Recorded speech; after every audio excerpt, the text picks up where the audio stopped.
What's up, everybody? Welcome to the View from Jamestown podcast edition. This is episode 87. This is the February 2023 edition, and we have TCC Latin American Operations Manager Javier Fernandez, VP of Sales AJ Petrarca, and TCC President Robb Roach all here this morning. Good morning, Benny. Good morning, fellas. Benny. Good morning. Going? What in reverse order today? Yeah, you got me by surprise. Mixing things up here. That's good.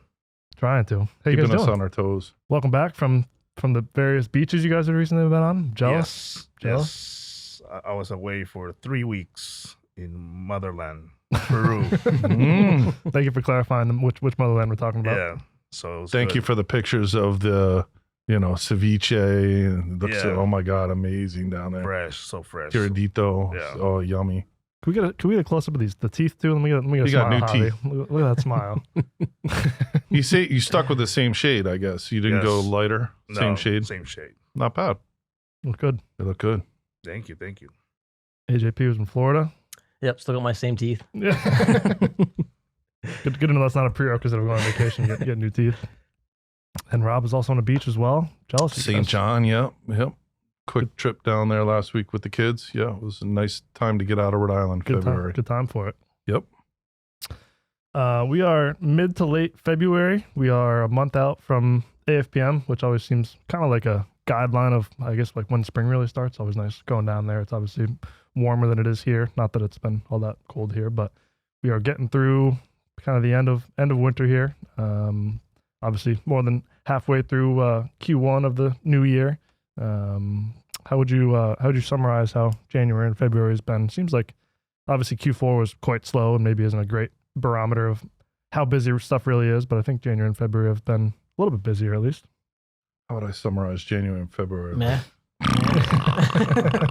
No, it was, it certainly hasn't sprung into action. We haven't seen any monster peak. Really kind of divergent from energy markets to derivative markets. We've seen a lot of that kind of lately. Got through the Chinese New Year, and there certainly isn't a giant rebound going on there by any means. We're still in a major conflict in Europe and have some very tenuous relations with China.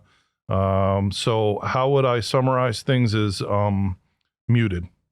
January and February are pre-pandemic sales levels, and despite increasing raw material costs, people are still offering import materials mostly from Asia prior to the earthquake, Turkey, but now mostly from Asia, well below domestic pricing. And even with tariffs, we're still seeing quite a bit of material coming from China. So overall, we're back to 2019 levels. Not bad, but certainly not picking up like we'd like to see it in the first quarter. The China New Year is an interesting thing. I feel like we almost didn't even really talk about it. I don't know if it impacted anything you guys are doing, but like I feel like some years it was a big deal. The port shut down for a while and it interrupted supply. I feel like this year it almost wasn't really a huge deal with maybe demand being off. People plan for it Yeah. in advance. So yeah, but there was a spike on the freight rates after, and also raw materials after. Yep. Right after New Year, the Chinese New Year. So it made an effect. Yeah. I think demand was so soft this year that it wasn't that big of a deal. Like the Right. last 2 Yes. years prior was a huge deal because Exactly. demand was crazy and Yeah, supply you're right. was short everywhere, so it was a much bigger conversation, but Right. it was more back to normal this year. Yeah, a lot of places in the world were slower, so there was a really heavy reliance on getting whatever you can from China because you couldn't get stuff anywhere else. And this year it's a little more balanced maybe. Yeah. But it seems like, you say freight rates have kind of gone up a little bit from China? Yeah, right Post- after the New Year, they came up, Yep. but then now they're Back down. back to normal. And those are really like kind of pre-pandemic levels too, right? Couple grand Almost. for containers. Almost. Yeah. Depending on your destination, but almost. Yeah. Cheap to get to LA right now. Yeah. And even Very cheap. Mexico's probably similar. Is it cheaper to go to Mexico than it is to like? Venezuela, for sure. Yeah. Yes. Yeah. Venezuela is tough because there are not so many lanes. Yeah. So you got to do a lot of like transport, or how you call it, but Yeah. from port to port, Transshipping. Yeah. transshipping. You also have to go through the canal. You got to the canal. You got to pay the fee of the canal. So it's a lot of. But from Mexico, they go direct. They go from whichever port to Manzanillo in 21 days. Right. 18 to 21 days. So it's really good. Are those rates usually cheaper than like a New York or Savannah, or is it all kind of about Cheaper. the same? Yeah, Yeah. just cheaper. shorter. Shorter distance. Shorter distance. In the canal, like Javi was saying, they charge, Yep. you know, pretty exorbitant rates now. So Yep. it gets absorbed between all the containers, you know, or all the parcels on the ship. But yeah, it's more expensive to come over once you get through the Caribbean, into the Caribbean. Yeah. It's more The expensive. canal is the biggest revenue of Panama. Yeah. Yeah, Wow. Yeah. I don't know that. So yeah, that's what I heard. Hmm. There's the biggest. Not Bitcoin. No, Bitcoin. No. It's also a big. Panamanian coin. It's also a big. Panama's like a banking, like a Big time. fiscal paradise, but the canal is more. What do you call it? Fiscal paradise? Yeah, that's what my dad calls it. Never heard that. I never heard that. That's what it's called, like fiscal paradise, like Uruguay, Gran Cayman, Panama. Those are fiscal paradises. So make sure you're there. You know. Yeah. They're also incredibly featured on various Netflix documentaries. Yeah, so I think kind of summarize what we're seeing. There was a lot of obviously coming late January, February, start hearing about 2022 kind of overall economic data and GDP and all that fun stuff. And a lot of the figures have been relatively positive. I know there's especially the second half of the year, a lot of doom and gloom and talks about recessions and whatnot. But it seems like for the most part, a lot of the financial reports were okay. Obviously, the stock market finished down double-digit percentage, but a lot of the GDP and consumer spending and a lot of the figures seems like they've been relatively positive for the 2022 as a whole. Maybe front-loaded from the beginning of the year, but I think less doom and gloom than maybe some people expected. I think the forward-thinking doom and gloom might be there because of the interest rate hikes. Now what we thought might be, in March, I think it's March 22nd is the next time that they're going to look at interest rates, and everybody thought, oh, well, maybe another quarter point or less. Now we're definitely looking at maybe a quarter, maybe a half. Some data came out just in the last couple of weeks that really sent the stock market into a tailspin down because it showed that inflation was still somewhat more prevalent. Although there's other factors, retail spending is strong, overall spending is strong. I think that the stock market obviously knows before, everyone else does, supposedly.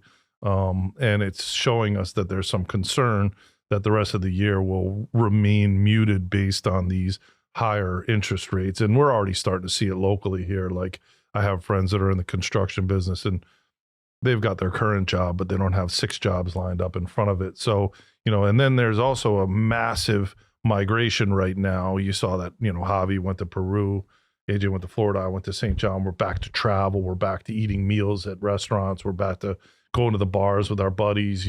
That's where our money is being spent, where we're unable to do those things during the pandemic. They were spent on, buying some epoxy to make a fancy tabletop. Nobody's doing that anymore. Yep.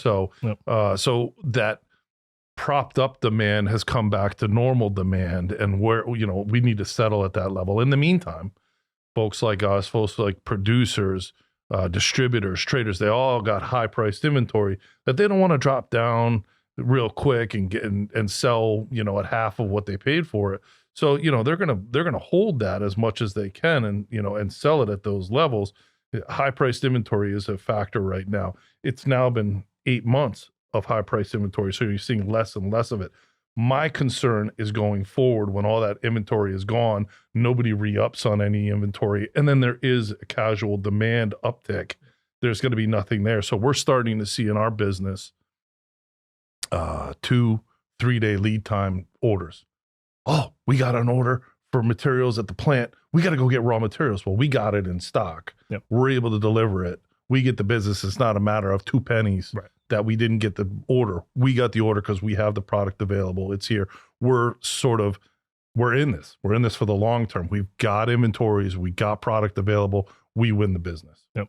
So people have to take that into consideration coming through the remainder of the year, that if you don't have it, you can't sell it. 6 to 8 weeks out might be a lower price, but guess what? Domestic may be a lower price too. Right. So, is it worth the gamble? I don't know. Yeah, by the time it gets here, your money was out 8 weeks and it's the same price anyways. Exactly. I was reading one of the articles Steve Friedewald on our team sent around talking about volatility, which I thought was interesting. That volatility has been such a big trend since early 2020 and will likely probably continue for this year. But maybe, if 2020 and 2021 had big swings of volatility. 2023 will still be there, but maybe smaller swings, which I think was a good point. I think we're certainly still seeing some volatility in different products and industries, maybe more so some than others. But be interesting to see how I think things kind of shake out with being more or less volatile as the year goes on. I would say in my 25-year career, the cadence of volatility has shrunk. So I think that in 1997, when I stepped into this career, the volatility was pretty low for quite a long time. And then it started and it's grown ever since to the point where we saw the most volatile market in 2021, 2022 that I've ever seen in my career. I agree with what you're saying is that we're still going to have volatility. And I'm very concerned about Ukraine, Russia, the proxy war with NATO and the current relationship with, Xi and China. So there is no reason to think that volatility will go away. So that's why securing your supply chain with people that you trust is ever so more important. What I have seen in the first 2 months, as the shoe is switched to the buyer's foot, is reverse auctions, and all this other stuff. The let's call it abuse has shifted to the other side, and they're very aggressive with it. Yep. And it's not going to do well for them if volatility, as we're speaking about, comes to fruition in any means, even lesser amounts than 2021 or 2022. Yep. Yeah, we put a good article we found in The View this month about the whole balloon situation. Obviously, we've been following this China balloon thing. It's less about the balloons and what they may or may not be spying on, but more so, we come out of a period where people were buying wherever they can. They want to get the best deals. They just need to secure their supply and get material because production was so crazy. Now that stuff's kind of evening out a bit. People are kind of reconsidering like, how secure of a supply avenue is China or Asia or these different regions. People are kind of taking a little look at it. Yeah, we had a little lunch yesterday with a small company that has a small investment in China, talking billions. Yeah. Very, very concerned. Yeah. Very, very concerned. And also back to the balloon, I got a theory on that. China sent that balloon over us so it would be shot down. So now they can shoot down anything that's above their country. That was a stupid mistake to shoot it down, because you know what? Now they can say anything that they shoot down, whether it's 10,000, 40,000, or 4 miles above China, is cannon fodder. So I don't know, man. I think that was a purposeful thing, and I don't know. Maybe they were collecting data, but guess what? They're collecting data and satellites every single day. Right. They put this little blimp over us. I mean, so mistakes are made sometimes. I don't know. We'll see in the long term if that was a mistake or not. Yeah, pretty sure you can get like precision images of like people's houses from, satellites way in the sky. Never mind these balloons. It's crazy. Yeah, I don't know. I'd be more concerned with the data collected through TikTok that everyone's right. They're allowing that to go on, but they don't want this blimp to go over, the Goodyear blimp to go over. Right. So. Javier, I know you've been on sabbatical.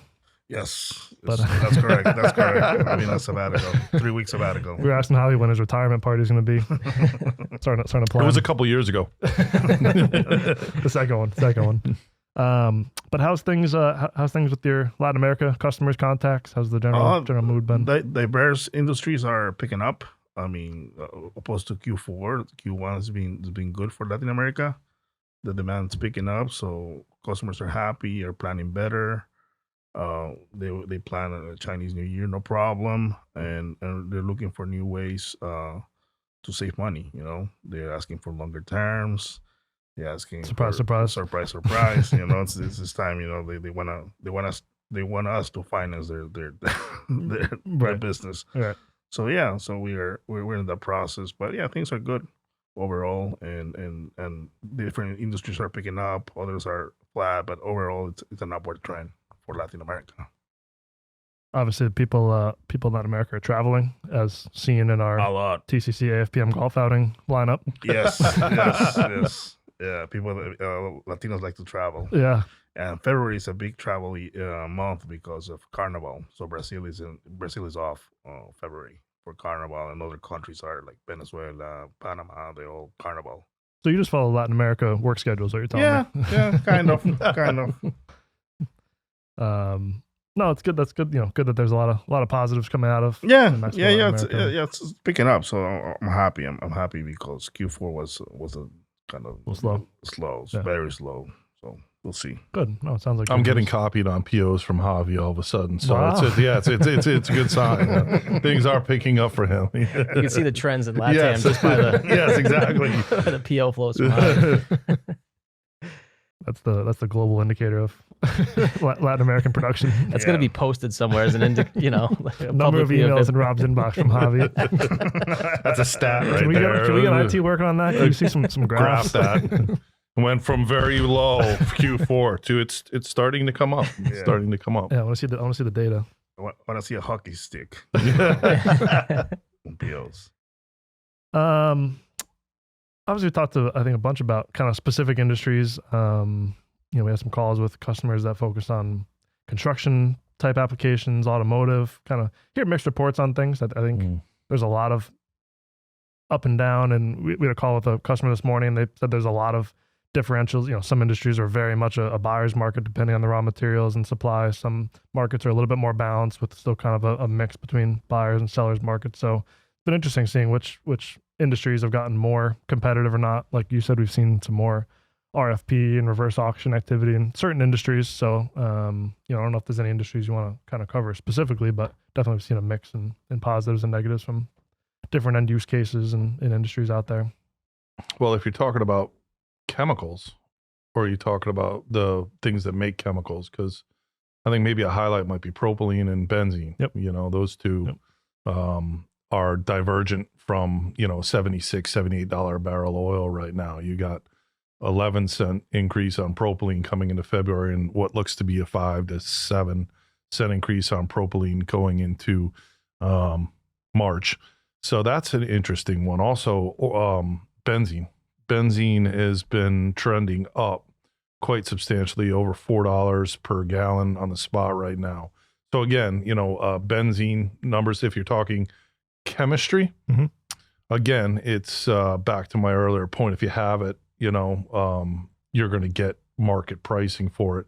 There's people that are still dabbling in the import market and offering, and, in some cases, really offering, egregious low prices. And some people are taking advantage of it. Can't blame them for that. But after the Chinese New Year, we definitely saw prices increase between $100 and $300 per ton on most chemical products very quickly. But that seems to have, plateaued at that point. But we expect China to really come up. I mean, I feel like I'm talking too much, guys, but Oh, you're doing a good job. Keep it going. It's like I'm out. No, I think it's plateaued, and we're going to see once. I think it's in China's best interest, based on everything going on in the world right now, to, first of all, they need to satisfy their people who were, very upset in the COVID lockdown period. They showed that they were upset. They fixed that problem.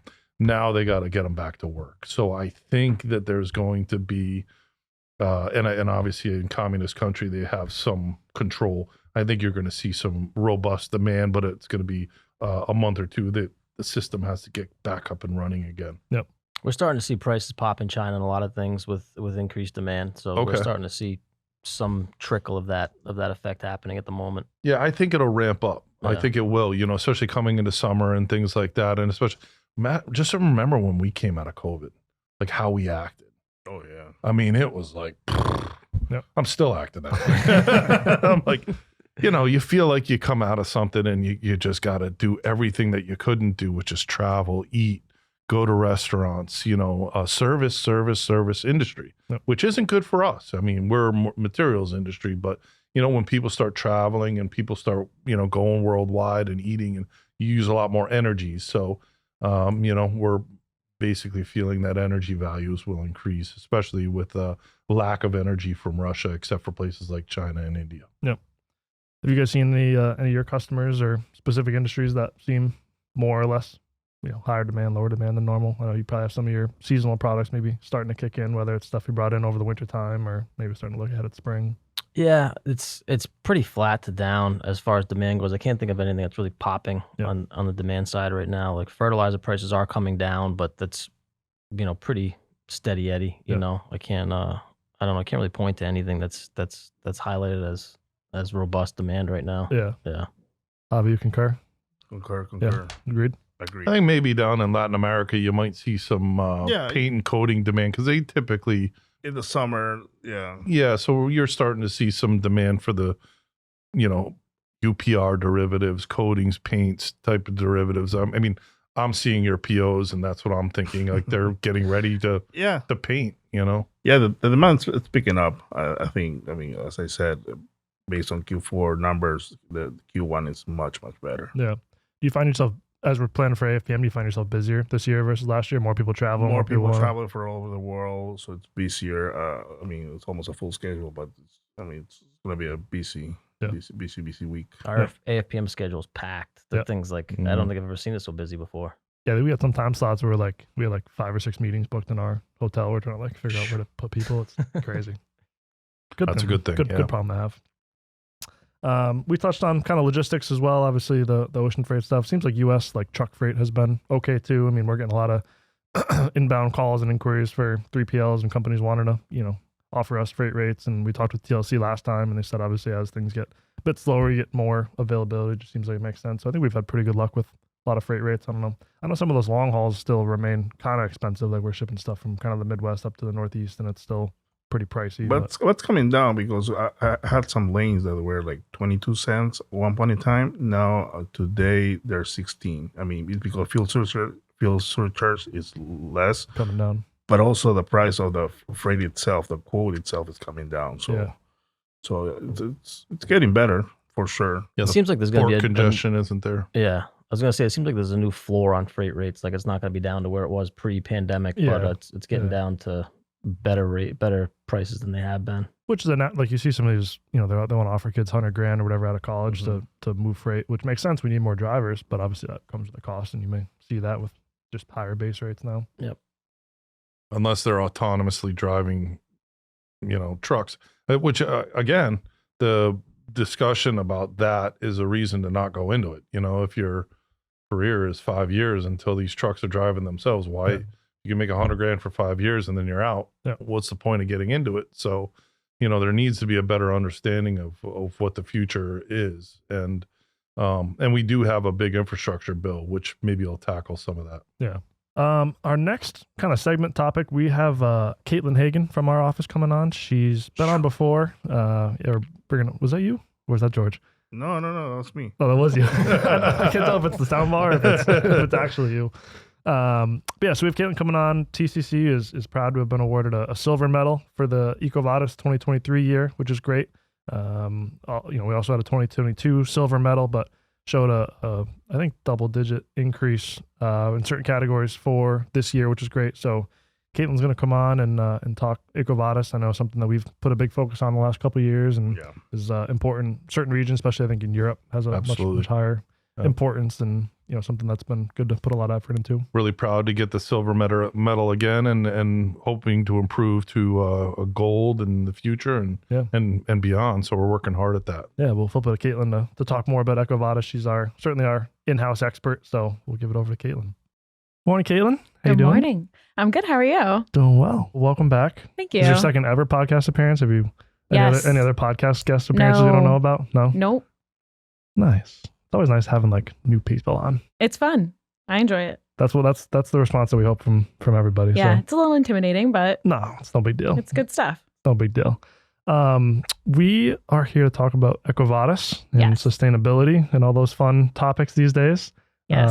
So I know you've really overseen and managed and worked with kind of TCC's sustainability and regulatory, offering and program as a whole for a long time now.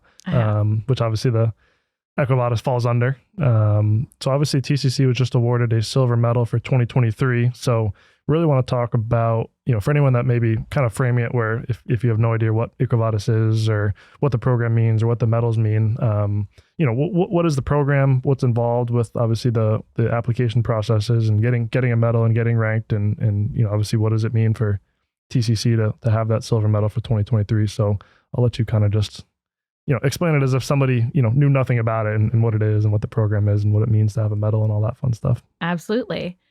So EcoVadis is a program that provides sustainability ratings for companies in a variety of industries, including the chemical industry. Companies like Amazon, L'Oreal, Unilever, Johnson & Johnson, they all participate in the program. And companies like BASF and TCC are chemical companies that are EcoVadis certified, I guess you could say. I guess that's a good point. I've never thought about it in the frame of outside the chemical industry. Like I've always thought about it from like chemical companies and our customers and suppliers that are ranked. But I guess that's a good point. It's like, it's a much bigger program than just the chemical industry. Any company that wants to show that they are committed to sustainability efforts is essentially someone who would want to participate in EcoVadis. Yep. So it started in Paris in 2007, and since then it's grown to be an internationally recognized organization for sustainability ratings. TCC, I believe, started participating in 2017 or 2018. This was actually my first year fully being on board with the certification process since we had some other employees that were working with it. And it's actually a really nice platform. It goes very nicely hand in hand with all of our programs that we subscribe to, which include ISO 14001, which is the environmental management system, as well as NACD's responsible distribution. And what's cool about being EcoVadis certified and having NACD's responsible distribution is that this year they changed the rating or the guiding principles for NACD's program, where if you're EcoVadis certified to bronze or better, which we are, you are considered compliant in their sustainability pillar for their principles.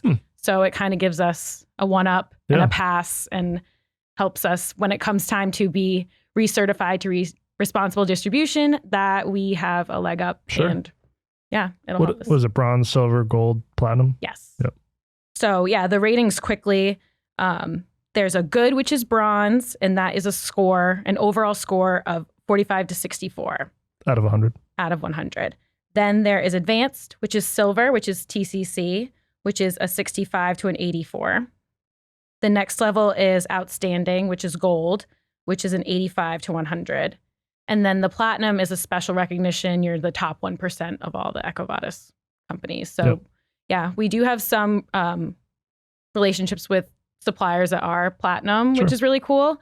And having the seal is just a nice way to show that we're committed to sustainability efforts and that, we're doing our due diligence and checking in annually to make sure we're still compliant in other areas. And obviously, I'm sure the application process or the whole process is different. We obviously don't manufacture anything ourselves. So that, I'm sure that process and application process looks different for us versus like a BASF or one of these big global chemical producers who own plants and all these different things. So I'm sure that process is a little bit different for each. Yes, there is a step-by-step process for receiving the rating as well. And the first step is, you register. And the important piece with registration is your company size, your count, your employee count, and the size of your business. That helps determine what type of questionnaire you're going to get. Sure. So the next step is doing the questionnaire annually, where you submit documents, policies, procedures, any data related to, sometimes it's even like environmental usage, electricity usage at a facility like TCC where it's administrative, we're relatively low risk as far as environmental issues go.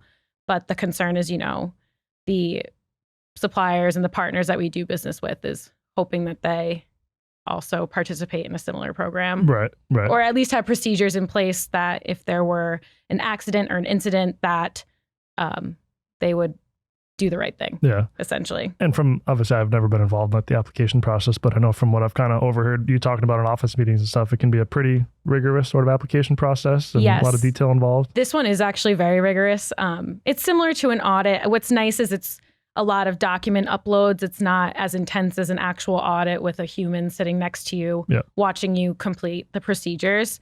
But it is very comprehensive and they don't leave any details out. Sure. But the platform's really useful and they offer a lot of resources to help you upload your documents and what they're looking for and ways to improve your score, which that's the name of the game. Continuous improvement is the buzzword. And obviously, I think TCC's shown that. I think we were bronze first and then have slowly kind of moved up. Yes, we have improved our score year to year. And this year we received a 10% increase in our overall score.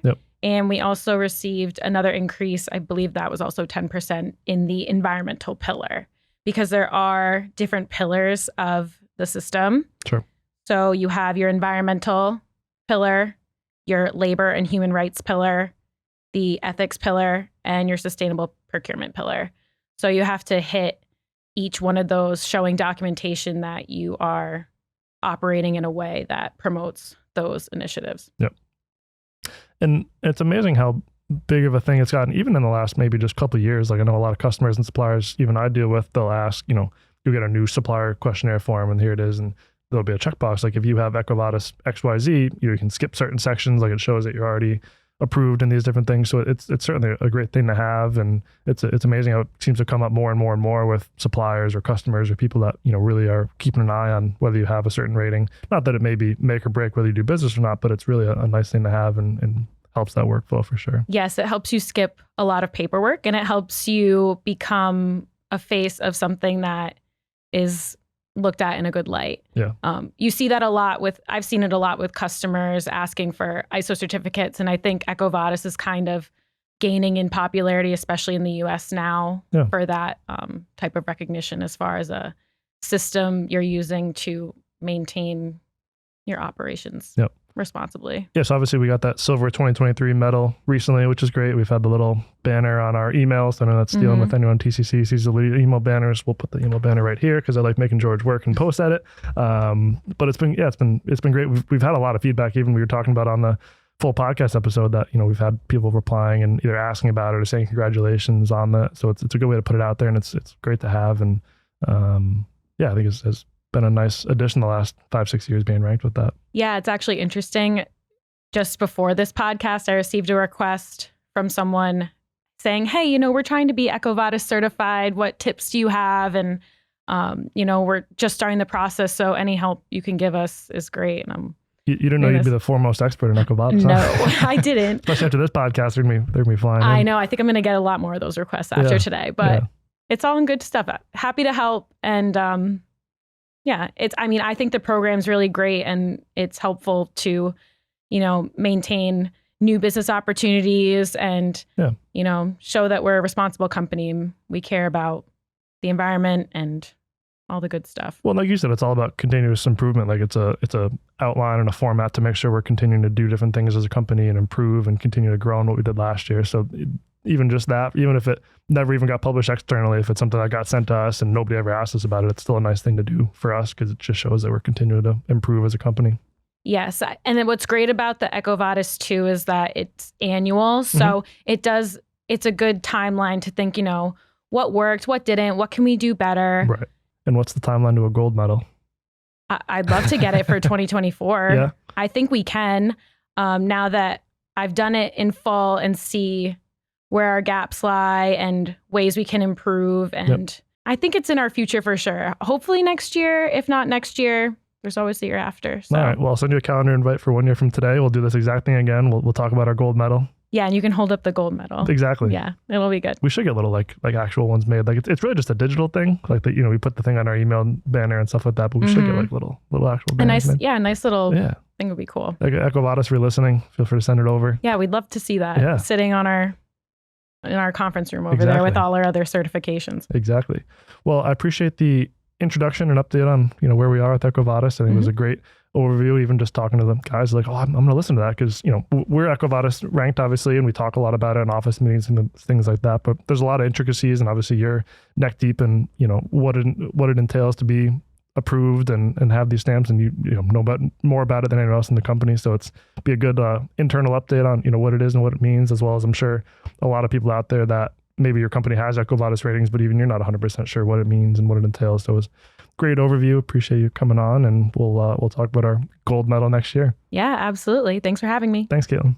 All right, moving on. Some product-specific stuff coming into, I guess, March. It's late February now, so looking ahead to March. I think we've still seen some of the kind of seesaw effects on pricing as demand picks up. Material gets short and prices go up, kind of as you mentioned before. Kind of see Got ahead of ourselves a little bit. less and less product coming in, and as demand picks up, obviously people may pay a price tag a bit higher for some prompt material. Obviously, the Fed has continued to increase rate hikes or increase rates. We're seeing that gap between nat gas coming way off, oil being relatively flat, but things like benzene and propylene ticking up. So it'd be interesting to see what happens in March. There's not really a clear picture on stuff going up or going down. It seems like for next month, it's going to be kind of a mixed bag. I just saw some price increase notifications this morning on oxo alcohols. Obviously, an impact from propylene. Mm-hmm. So I did see that. I think it was up 7 from one of our competitors. We're definitely in the crop nutrient world. It's based on natural gas. So the energies in Europe, which some of our supply comes from, and the U.S. are down significantly from their highs of last year when there was the energy concerns from the Russia conflict. Still, as I mentioned before, seeing import offers of different products at pretty low prices, even with the tariff, 25% duty and all the costs on top of it. China prices are still extremely low. But yeah, so I would say that March, you're definitely going to see some impact on contracts based on benzene and propylene. Yep. Those two are the highlights for this month in terms of, wow, where's this change coming from? And propylene obviously is a big impact from demand for polypropylene. I don't see polymer demand as being exceptionally strong. So most of it has to do with run rates for our propylene, especially the PDH, propylene dehydration units. Those are the ones that have been up and down and have caused some tightness in that market. Yeah, I can run down kind of pricing a little bit. The Jan contract for benzene was $358, and the spot rates anywhere from $380 to $410-ish. So certainly a big increase there. Ammonia kind of trended up a bit. Obviously, propylene went up for February. I think there was a lot of expectation that was kind of a blip and that it would come back down. Obviously, that's trending back upwards now for March. Oil's been pretty flat, but nat gas, big drop. When we did the last episode, it was in the $3.50 range. More like the $4 range. And then now we're in the $2.20, $2.30 range. So a big drop on U.S. nat gas. We had a call this morning with one of our obviously big producing partners, APIC. They're seeing European natural gas prices coming back down. Now, they're still 5 to 10x what they are in the U.S. I think if they said right now it's in the $2.20 range here in the U.S., it's in the $20 to $25 range in Europe. So certainly still extremely high, but I think we saw it even 2 or 3x that recently. So things are trending downwards on nat gas. Obviously, we're kind of coming out of the winter season, and it's been a pretty mild winter. So not necessarily maybe surprising to see it coming off, maybe a bit surprising to see it coming down that much, but kind of a mixed bag in different things. Well, keep in mind that if China does come roaring back, you consume a lot of natural gas from the rest of the world, so that might have an impact. And yeah, we got through the real scary time of extremely cold temperatures in Europe with no natural gas. So that's at least in our conscience, we're through that. So I think that's a big deal. Yep. And then of course Germany built one of the biggest terminals to receive gas within 1 year. Yep. Multi-billions of dollars is spent. So now they're importing U.S. natural gas directly into Germany. So there's been a lot of changes in very rapid time. Yeah. And maybe get into some product specific stuff. Obviously, if propylene continues trending up, may see butanol going up again for oxo alcohols March. are definitely being impacted. I mean, you've seen the price in Asia go up $200 to $300 a ton right after the Chinese New Year. Oxo alcohol prices are already increased for Feb 1. You got another increase for March 1 that's I just saw this morning. And if there's higher alcohol prices, you got higher ester prices. Yep. So plasticizer prices will be right behind that. But if you have a scourge of imports coming from Asia because there's zero demand in China, it's going to placate that increase significantly. Yep. And AJ's keeping a bit of a closer eye on ADIPIC these days with kind of a wink there. So yeah, that's right. Maybe a good time to stock up on ADIPIC because especially on contract basis, things probably increasing for Place your orders for March. for ADIPIC. Yep. Send POs. Period. Anything else on kind of pricing raw materials? I think that sort of covers it. Yeah, benzene's up. So ADIPIC, HMD, derivatives of benzene. I mean, all benzene derivatives will be impacted for sure. Yep. Styrene will be impacted, So, keep an eye on that. It's really high, which gives it a lot of room to drop too as well. Yep. That was very philosophical. I'm trying. You guys, I'm doing all the talking today, man. I feel bad. Well, we'll let AJ talk about upcoming trade shows then at that point. It's been a busy travel season. There's been a lot of people flying, traveling, seeing people, both work-wise, obviously vacation-wise, which is great. Good time of year for it. And I think, February, March, April are big time for work travel, trade shows starting to make a comeback here. 'Tis the season. The season. Yeah. One of the best seasons. We'll have a group of us down in Nashville next week for the SOCMA Chemicals America show. I don't know what the formal name is, but the SOCMA show in Nashville. Yep. Be Nicole, Corey, myself, Ben, and Steve Friedewald. We have a booth 404, so please reach out for meetings. We're starting to book lunches and dinners and meetings and things like that. So, let us know. We'll be there. If you reference this podcast, you get 10% off your next order. Yeah. No, just kidding. Just kidding. I mean, we can probably make that happen. Yeah. Talk to Javi about that. Send Javi a WhatsApp. Ask for a discount. Send me WhatsApp for the discount. WhatsApp me for the discount. And then after that, AFPM is our big one for the year. That's looking to be really busy. We have our golf outing, cocktail party, and a whole bunch of meetings. We're pretty booked up at this point, but if you still haven't scheduled a meeting with us, let us know and we'll get you on the schedule. But we'll have a large contingent down there. Like 20 of us coming down. Oh, Really? that's it? Wow. I thought it was more than that. Jeez. Probably more. I don't know. We should charter a plane. Although they're not all coming from here. Yeah, we that's would, true. Pick them up along the way. How are you going to get your miles if we charter a plane? Yeah, that's true. We'll do a milk run on the way down. It's gonna be a good AFPM. I mean, definitely people are back to traveling. Like Javi said, a lot of Latin America, a lot of European contact A lot coming. of Asian coming. A lot of Asian coming. Yeah, they haven't been since 2019. So a lot of people from Korea, China, Taiwan are coming down after 4 years. Yeah, we got upwards of 50 golfers playing with us on Saturday. We just crossed the 200 threshold for cocktail party. There goes the profit from this year into the cocktail party and the golf. There's going to be an ROI. Yeah, I hope so. Yeah, I'm sure they will. We'll show you the numbers. Numbers don't lie. We'll follow that uptick in I'm Javi's starting to kilos. sweat.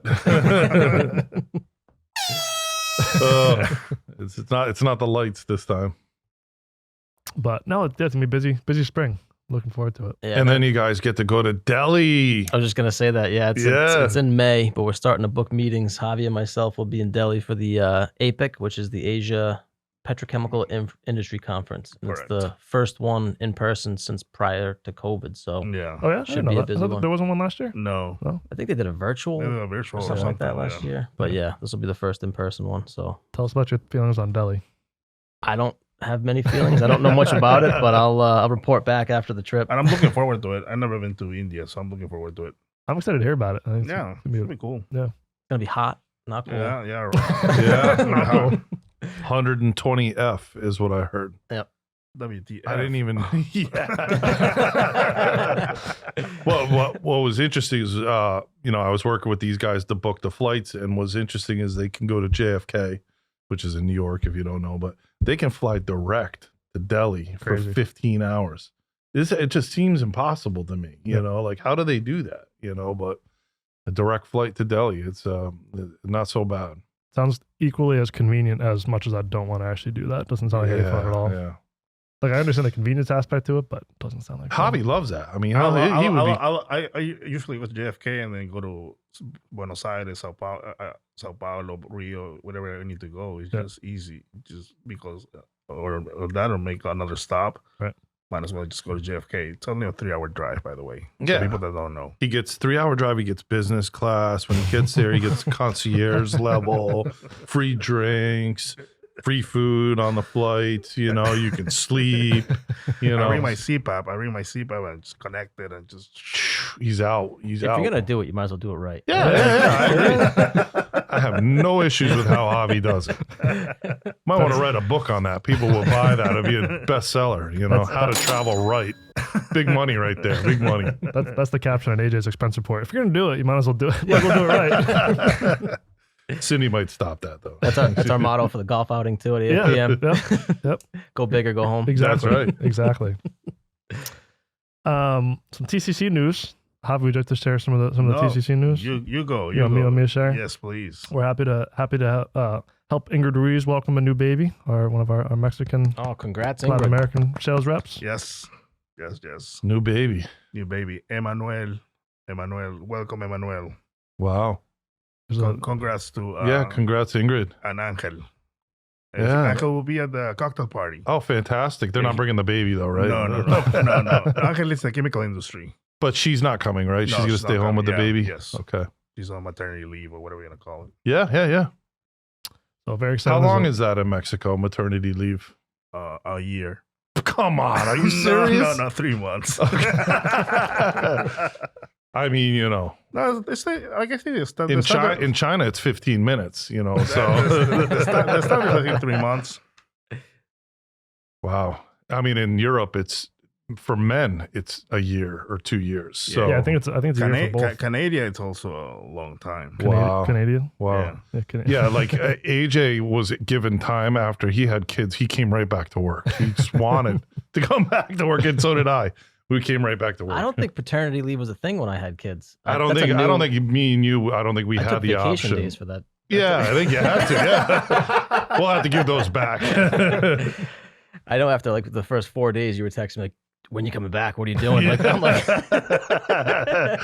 I mean, you can't feed these kids. yeah, Come no, on. I was sitting there with nothing You don't to have do. the assets. I was like, Tip, I gotta go. Rob needs me. It's a lot like post-COVID too. After like 2 weeks, we're like, no, this isn't working. Yeah. Yeah, as a dad, you're kind of useless in the first 6 months anyway. Yeah. But COVID hit. I went home because so I wouldn't get sick, and I got sick. Right. It's like, this is the worst. So yeah, no, we don't like to be home. Yeah, ironically, you went home from the office, got sick, and then you came back to the office to move into the barracks. Stayed in the barracks. for 2 I know. weeks. I got the OG strain of COVID. Yeah. That was fun. Well, I think that kind of wraps things up for this episode. It always seems like there's not a whole lot going on. Then we start talking. It's like there's a whole lot going on. We have a new sales rep. Yeah. Yes, we got a welcome. Yeah, John Gorsica. He's welcome to the team. And we've got a couple more in the pipeline. Yep. And so yeah, we're really excited. We've got, obviously you met Kaitlyn earlier. She's moved over from customer service to the sales side. Very much an emphasis in the company on sales and growth and sustainability, and all those different things. Yep. We're coming up with a new portfolio of sustainable products, that we already have, but we need to present them to show everybody how sustainable they are. So sales focus, we're grinding it out. We're not merging and acquiring. We're just pushing ahead. And, despite the, the volatility and everything, we'll keep having at it. So really excited to have John aboard and a few more people in the coming months, and blessed to be in this industry with all of our counterparts and friends, and look forward to seeing everybody AFPM next week at the SOCMA show. I won't be there, but it'll be nice to be back in the grind, so. Well, I couldn't have summarized it myself, so we'll leave it at that. I've been doing all the talking today. It's been good. It's been good. Thank you guys. I appreciate it. Well, as always, appreciate you for listening. This was episode 87 of The View from Jamestown. As always, can find both the audio and the video version wherever you find your podcasts. Feel free to scroll down for some show notes, links to some of the stuff we were talking about here. But as always, we appreciate you for listening, and we'll catch you guys probably post AFPM, I guess. It's kind of late Feb, so we'll do a little little recap. Post AFPM. Yeah. So Yeah, probably. Yeah, it's gonna be after. yeah, Our scheduling guy here. Attention to detail, guy. But yeah, as always, thank you for listening. Contact Javi for your 10% discount, and we'll see you next time. What's at me? What's at me? Bye bye.